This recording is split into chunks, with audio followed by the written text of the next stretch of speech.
Okay, good morning, everyone. Let's get started. Let me say good morning to you on the West Coast and good afternoon to you on the East Coast. Welcome to our webinar today on deploying precision prescribing and pharmacogenetics as an employee benefit. And today we're really focused on the second step of success, and that's around education and awareness.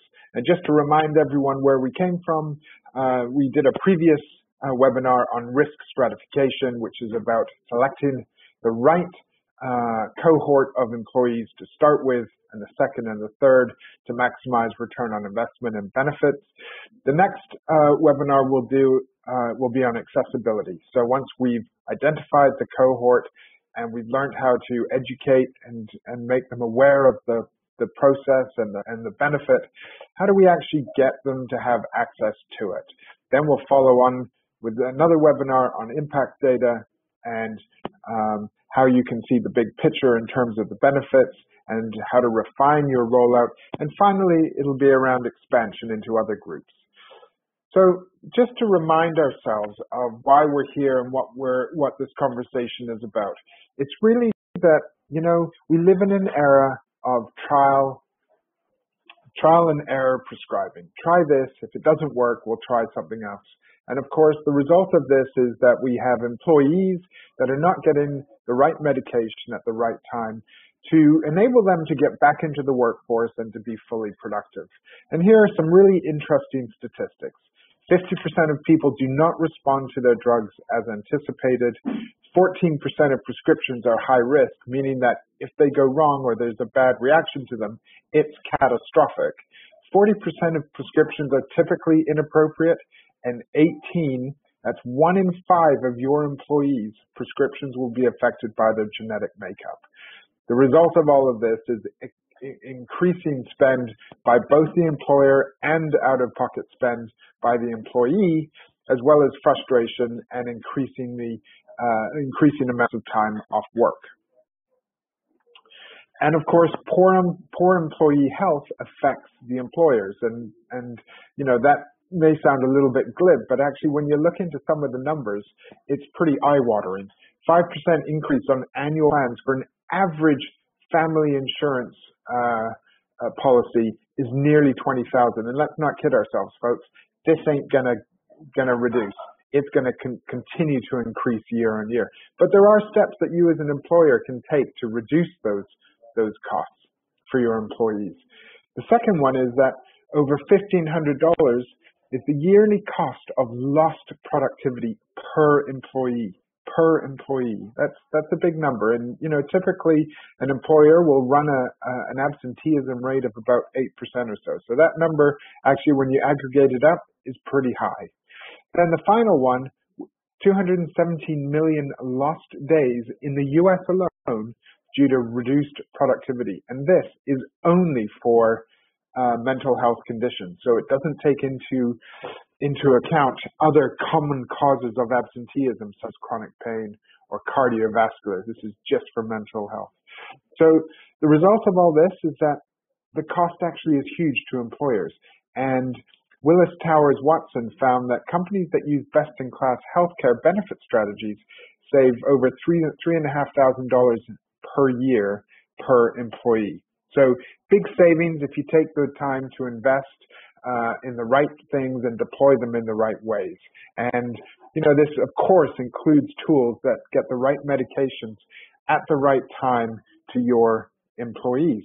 So the good news is there is a solution that will help this. And before we get into the details of how we educate and make your employee base aware of this and the benefits to them and the benefits to the employer, let's just kind of look at what we mean here. So typically you will have employees that are participating in some sort of disability program within their benefits or their health insurance. So it may be around mental health, it may be cardiovascular, it may be chronic pain. These people may also be on polypharmacy, and it makes them very suitable to get this kind of package and solution to ensure that they get the right medications at the right dose for them. And listen, when we do prescribing, when physicians prescribe medications, they don't look at things in isolation. They don't look at just this condition that they're treating. They also have to consider other conditions. They have to consider other lab tests. They have to consider biophysical data, liver and kidney output, perhaps, and of course other medications to avoid drug-drug interactions. And finally, pharmacogenetics. And remember, with 1 in 5 employees, 1 in 5 people having a genetic link to their medications, it's a non-insignificant role that it plays. And what this means is that the recipients will be able to get the right dose, the right time, the right drug, and at the right cost. So now what? We've got this great solution. You've selected your initial cohort of employees to roll this out to, and you're thinking, how do we get these people involved? How do we make them aware? So that's really, in terms of all the steps, this is absolutely crucial, and it's important to get it right. And the good news is that Genexus has a wealth of experience doing this with employers, large and small. So why is employee benefit engagement important? Well, it's really important for a couple of reasons. And some of those are for the employee, but of course also for the employer. And the key things is that we need to be able to show the benefits are relevant. And I don't mean relevant just to the employee, but relevant to the employee as well as the team or the functional group they work within, relevant to the business as a whole. So it's important for everyone to be transparent in terms of average absenteeism rates, what that costs the business, and what that means perhaps to stakeholder value. Then, of course, the other benefit of having employees engaged in this benefit is that you can maximize the return on investment. The return on investment that you as an organization are making to enable this benefit to be provided to your employees. And this also then sets the backbone to future rollouts, because if you can have, for example, key opinion leaders, or you've been able to create a culture and an environment where people see this as, yeah, this is really beneficial, not just to me as the individual, but the organization as a whole, it's going to make future deployments and future rollouts much easier. And, overlaid on all of this is that employees can be turned off by complexity. So it's really important that whatever process you go through, it's simple to do. So communication. We have to communicate at the right time to the right groups of people. And there's really 3 core groups of people that need to be communicated to. First are those within your organization. So your employees, your HR teams, managers, influencers, etc. They all need to have a different communication approach and possibly a different message, because it's not just about getting them involved in taking up the benefit of pharmacogenetics and precision prescribing. It's also about them, if they're managers, for example, encouraging others in their organization to do it, or maybe be a spokesperson. So slightly different messages to the different cohorts, groups within your organization. Then the other 2 groups are both external to your organization. One is your insurance and your service providers, and here we're talking about maybe your benefit providers, your PBMs, claim managers, etc. And then we've also got your healthcare providers, and here we've got the whole range, so your physicians, pharmacists, nurses, genetic counselors, etc. And it's important that they are communicated that this is being rolled out, how they can participate, and what they can do to either encourage your employees to have this done, or at the very least have some pamphlets and other literature perhaps in their clinics to encourage people to take it up and understand why it's important to them. So these 3 groups really play an integral part to the communication within your organization and ensuring that you get the maximum benefit of this initiative. So when we look at engaging your employees in their own healthcare and what they can do to make sure they get the right medication at the right time, they will naturally have a range of questions, and we see the same set of questions come up time and time again. So for example, one very common one is, what is the privacy risk? There's a lot of news out there in mainstream media about 23andMe, for example, and people's genetic information being sold on. So the common question is, will my genetic information be shared? And related to that, and most importantly, is will my genetic information be shared with my employer? And the answer is no to both of those. The employee, individual, they retain control and right to their own genetic information. So they can choose who and when they share that information. And it may be that they actually don't share it with anyone, but ultimately they have full control. The second commonly asked question is pharmacogenetics a diagnostic test? In other words, if I have this pharmacogenetic test done, am I going to find out that I'm going to die of cancer tomorrow? And the answer is absolutely not. Pharmacogenetics is not a diagnostic test. We do not diagnose for susceptibility to diseases or as any kind of predictor of likelihood of getting a condition or a disease. This pharmacogenetic test is simply around the response, genetic response to medications. The other one that we commonly get asked is, how does this work? And what I mean by that is not how the science works, but usually the question is, does it involve a needle? Does it involve blood being drawn? And again, the answer is categorically no. It's a very simple saliva, buccal swab, the inside of your cheek test. So no blood, no needles are required. So those are the typical questions. The other thing, of course, we get asked and has to be answered is, why me? Why have I been selected? Why should it be something that I take up? And here's the rationale, is that there are high levels of evidence that for 35 of the most common chronic conditions, there is a pharmacogenetic link between the medications and the treatment for those conditions. And those 5 conditions, the top 5 are cardiovascular, mental health, and that's a broad range. It could be everything from deep depression to anxiety to panic attacks, chronic pain, diabetes, and smoking cessation. So those are the 5 common areas that we see organizations roll the pharmacogenetic and precision prescribing solution out to. And that's where they get the immediate and highest return on investment. So how do we actually go about engaging employees? There's all sorts of different routes and mechanisms to do this. The first is social influence, so having the right environment and the right culture. And this is very much dependent on things such as whether or not you have remote workers or whether your workers are all in the office. And you can set these workers up and the communication strategies in different ways. So for example, if they're in the office, you may have a 10, 15-minute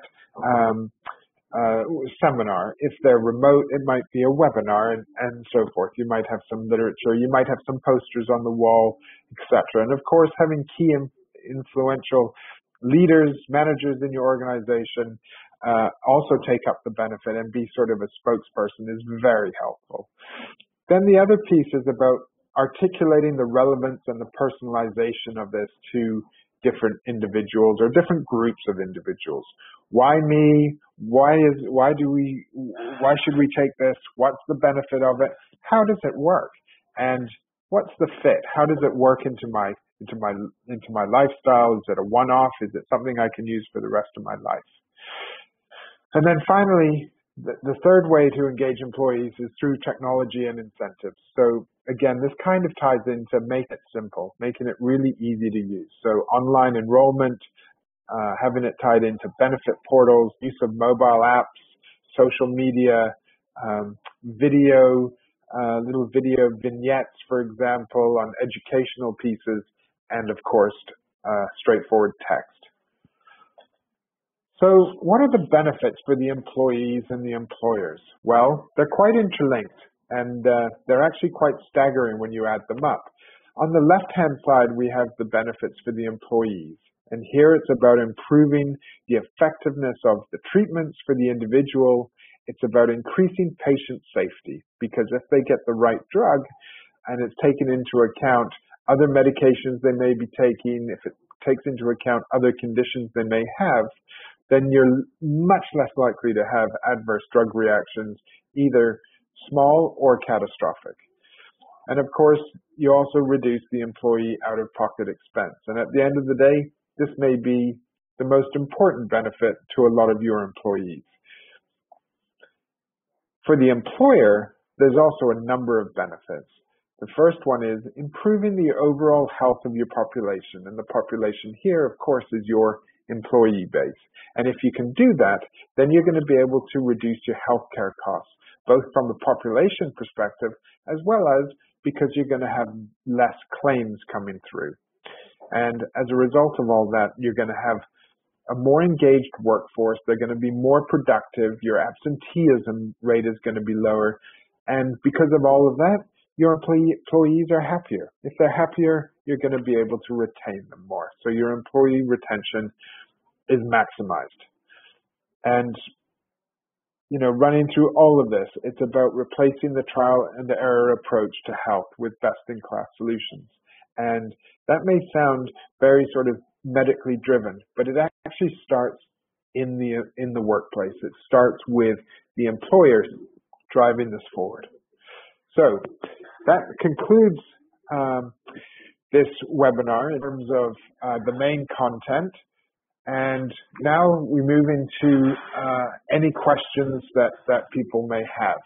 And I'm just looking at my assistant here, Adriana, who's driving the webinar, and seeing if she's got some questions. And yep, here's one that she's flashed in front of me. So this one actually is around the rollout of this kind of solution, and it's from an individual from SAP. And the question is, what are the typical barriers to rollout? And so that's a great question. There are a number of different barriers, and some of them we've actually covered in this session. The first one really is around education, and that's the whole purpose of this webinar, is that people need to understand why it's important to them, the benefits to them and to their employer, and really answering some of those key questions that people are worried about. What is the privacy risk? What's the confidentiality nature of this? Is it going to tell me that I've got some horrific condition that I'm going to die of in the next week? Who can see my information? So that's one of the key challenges to rollout that needs to be addressed. And it's easy to address it with a little bit of forethought and planning. And the second is, it's really important to get what I call quick wins and have a positive ROI. So this very much ties back to your risk stratification and choosing the right cohort, the right initial group of employees to roll this out. So thanks very much for that question. I see another question has come in, and this one is from Mercer. And the question is pharmacogenetics and precision prescribing is it a commonly offered benefit? And the answer to that is, over the last few years, it's been talked about a lot, but hasn't actually really been rolled out. The last 12 months, however, we've increasingly seen this rolled out as a benefit. And, in a cautious way. And here are the reasons why we've seen this uptake. The first of all is that it no longer requires needles and a blood draw. It's very simple with a saliva test.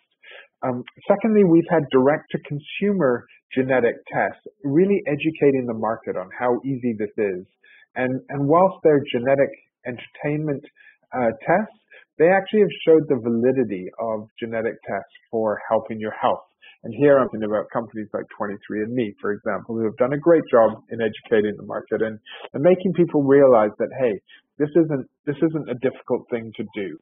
The third one is really around the proof in the pudding, and that there's been a lot more published studies, a lot of proof points on the benefits and the return on investment. And in fact, as we sit here today, over 8,300 publications have been written on the benefits of pharmacogenetics and evidential links between pharmacogenetics and the efficacy or the effectiveness of different treatments.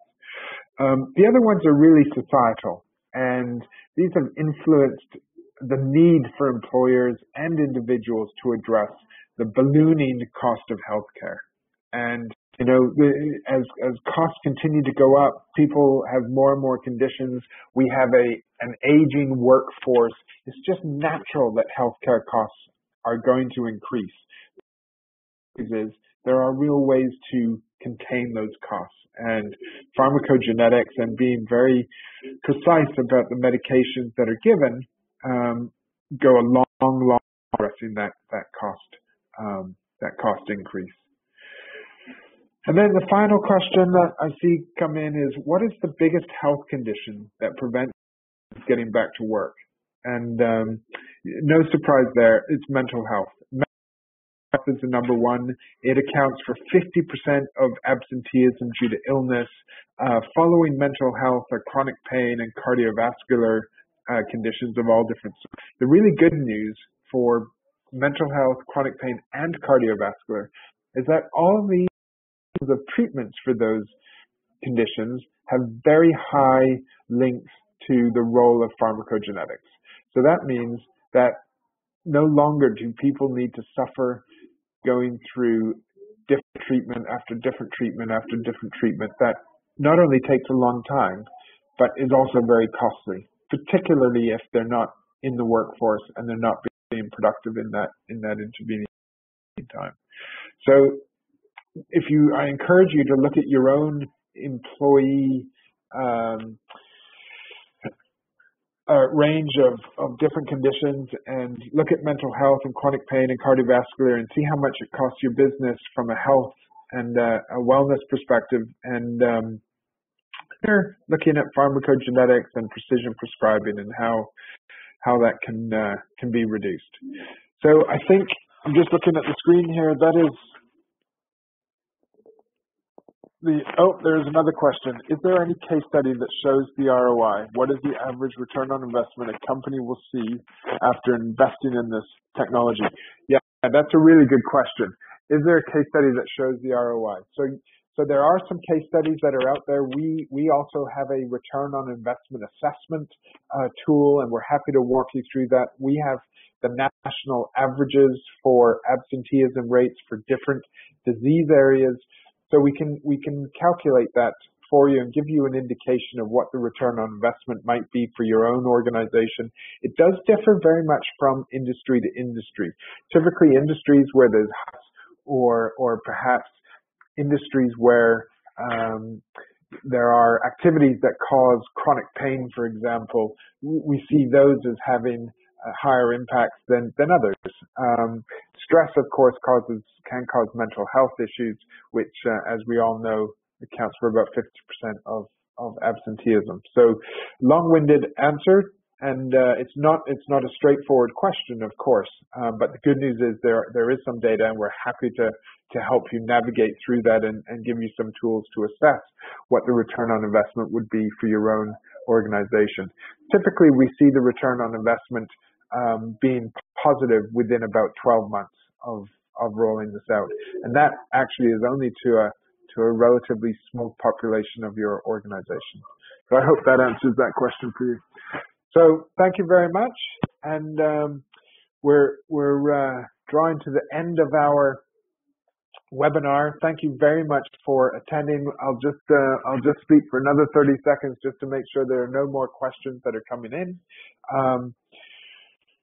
You can visit our website. Our contact information is here on the screen. We love talking about this subject with our employers and introducing them to our customers so that they can get a first-hand insight into how this can be rolled out.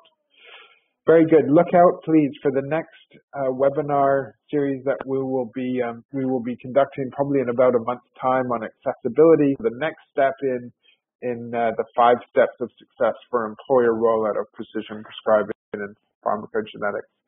So I'll leave everyone to get on with the rest of their day or the rest of their afternoon. Thanks very much for attending. I hope it was useful, and please feel free to contact us about how you can have a free return on investment assessment.